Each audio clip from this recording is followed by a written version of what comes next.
Hey guys, welcome back to Murad on Run, and in today's video we will be talking about how you can cover your entire tuition fees here in Canada. I have talked to every student here in Canada from all across universities, colleges, and I've heard what they had to say, and I've got a juice of what you can do, what you should know if you're planning to come to Canada. Now this is the second video we are shooting in the lakes of Alberta, and this lake is called Mirror Lake because it's so beautiful. You can actually see your face in the mirror, in the lake.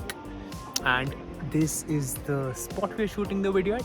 Without further ado, let's directly jump into it. Okay, first things first, when you plan to come to Canada, you need to have a GIC. Now GIC is a small amount, actually not that small of an amount. It's $10,000 Canadian dollars, which is somewhere around 6 lakh rupees that you need to keep in your account as a sort of fixed deposit, and which would be given to you when you come to Canada in bits and pieces. It would not be given all together, it would be given in pieces.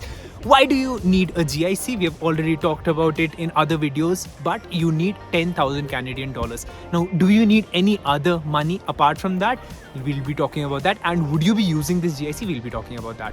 Okay, so what I've heard from students here is if you wish to save, you can definitely save your entire GIC. Now, the first installment of GIC that you get, it goes in your rent. You have to pay a rent of 2 months or 3 months if you're as a student, and that goes. But beyond that, everyone here in the area of Ontario and Quebec find a job within 10 to 15 days. Yes, within 10 to 15 days, they find a part-time job. I'm talking about part-time job. Now, if you go towards the states of Vancouver, that is British Columbia, it also has a lot of job opportunities. But if you plan to go to a state like a city like Calgary, which is in Alberta, it is slightly difficult, but 15 to 30 days is all it will take you to find a part-time job. Now, do you cover your entire expenses in part-time job? So ideally, you can work 20 hours in a part-time job if it is off campus, and you can earn somewhere between $11 to $15 even on minimum wage. Even on minimum wage, you can earn $11 to $15, which would be enough for your personal sustenance, personal expenses, and you will also be saving a bit. So do you require GIC, money from GIC? No. What you can do is you can use that money as investment, or you can send that money back home because you have taken that money from your parents. If you do not want to pressurize them, and you can very easily send that money back home because you can sustain yourself if you're living like a decent, smart person. But then if you want to live a luxurious life, if you want a car here, and if you go on a spending spree, you can spend as much as you want, but basic requirements are enough. The $11 to $15 that you get are enough 20 hours. Now, what's a trick here? A trick which everyone told me here was to get a job in your campus. Now, you'd be saying, getting a job in campus, why is that a trick? Now, if you're working inside your university, be that a Tim Hortons inside a university, or library, or gym, or anything inside a university, or even as a security guard within a university, you can work 40. In fact, there is no time limit, but you can easily work 40 hours. So what does that help you with? Now, ideally you were working 20 hours, now you can work 40 hours. If you work twice, 40 hours, you can actually end up covering all your entire tuition fees. Now, how do you have to be smart enough?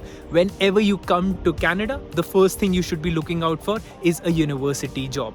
Now, if I get slightly higher pay outside my university and minimum wage inside my university, what would I be taking? I would definitely be taking the inside university job. So keep that in mind. Every international student here is looking out for the university job, because if you're working on campus, you can work as many hours as you can. So that's a pro tip. If you want to cover all your expenses while you're studying, that is possible, and I have met people who have done that. Now, what else are the things that you need to know? You can be a bit specific. So every university here needs help with digital marketing. I went to a few universities, I talked to them, and I was like, I'm not a part of this university, but if I come here, would I be getting a digital marketing job?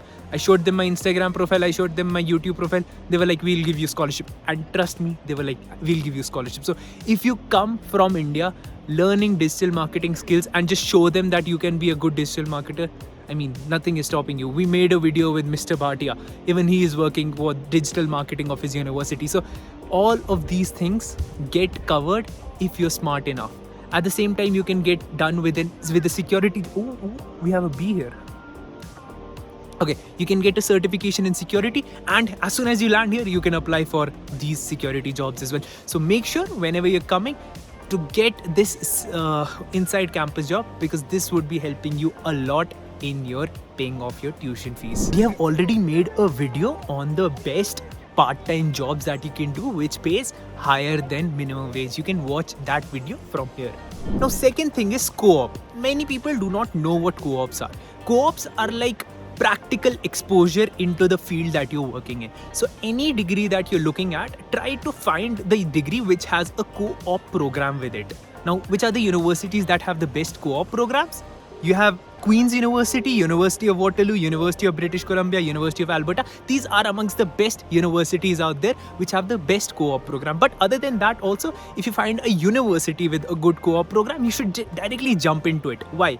Because this gives you a practical exposure of the market, of the thing that you want to do. Now, many students, you can see the video with Harleen and you can see the video with I'm falling short of the name of the person. I've made one more video with one more person. Now you can watch those videos in which I've already talked about co-op programs, and they ended up getting jobs because of co-op programs. In fact, Harleen ended up doing 5 co-op programs. It took her 4.5 years to complete her bachelor's. No, 5 years. It took her 5 years to complete her entire bachelor's because she ended up doing so many co-ops that she did not have to take money from her parents. She sponsored herself. So co-op is something you should definitely look out for. But there are some colleges which say that they have good co-op programs, and you come here, you do not find a co-op company. So make sure when you're looking out for co-ops, you talk to people from these universities. Does this university have a good co-op program? Did everyone ended up getting a co-op? And in this, you'll be covering all your expenses. Like if you work full-time, you easily will cover all your expenses of your entire college fee. Also, not only this, if you have a co-op program, majority of the times you end up being hired full-time by your co-op company and you get higher paid. So, and you work in the field you want to work in. It's a win-win-win scenario, like triple wins. Definitely look out for co-ops. Third thing is scholarships. Now you can definitely get a Canadian scholarship. We've already talked about many Canadian scholarships. I hope you've subscribed to this channel, because if you're subscribed to this channel, you already know about many scholarships. Now, if you do not know, you can watch this video till the end and you will find some Canadian scholarships there.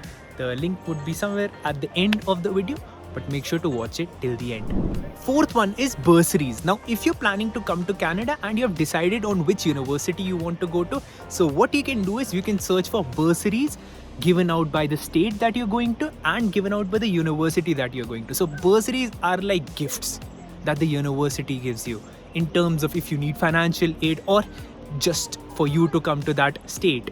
Now, once you have decided which college, which university you want to go to, you can check out for bursaries. That can easily help you with 500 to 1,000 or 2,000, in fact 5,000 Canadian dollars. So who would want to lose 3 lakh rupees just by checking and applying and sending your financial documents? You might end up getting a bursary. So definitely check out bursaries as well.